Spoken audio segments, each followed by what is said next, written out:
Hello viewers, I am Maitli. Today we are going to see 11th CBSE Maths Linear Inequalities exercise 6.1 sum number 24. Let's see the question.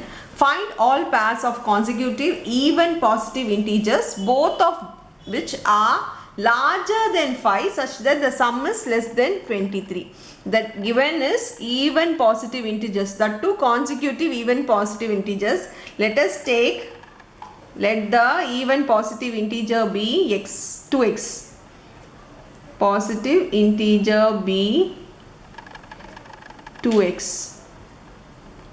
Now we know that the consecutive number of this will be plus 2, because if I take this number as 2, the next number will be 4. That is 2 plus 2 will be your 4. Same if I take the number to be 6, the next number consecutive number will be 8, because 6 plus 2 will be 8. So any number plus 2 will be the consecutive number of an even number.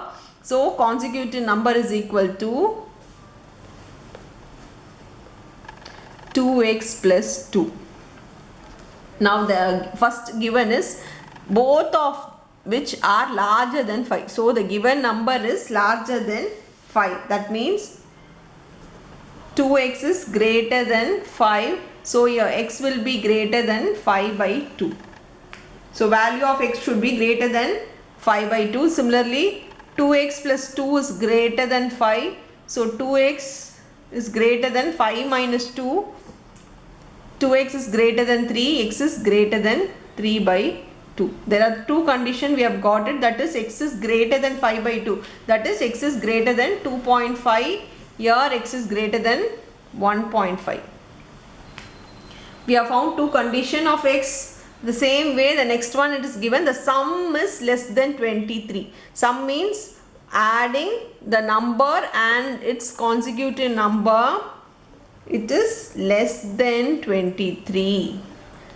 So if we add the x value, it becomes 4x. This goes to this side as minus 2.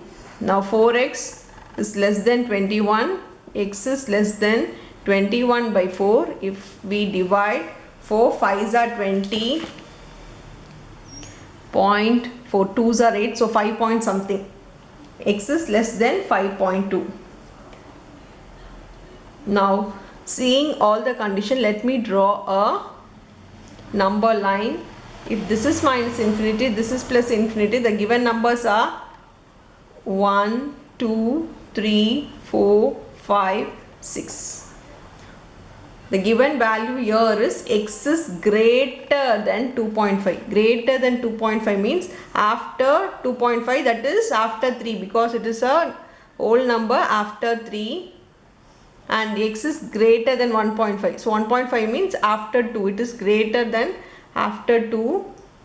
And we also have a condition as x is less than 5.2. Less than 5.2 means less than 5. So from here till here. Now taking all this condition, the least value here is 2. So we can take from 2. The highest value should be 5. So if I take the least value to be 2, we have written the number to be 2x and 2x plus 2. So if I take the least value 2, 2 into 2 will become 4. They have said the number should be greater than 5, so it can't be 4. So now take 3. 3 into 2 is 6. The next number will be 8. If I take the next number 4, 4 2s are 8. The next number will be 10. Now 5, 5 2s are 10. Next number will be 12. It can't go beyond 5 because it is less than 5.2 means less than 5. So we can't take the number further. That's all with the number 6, 8, 8, 10, 10, 12 is your final answer. It is the required pass. That's all with the sum. Thank you.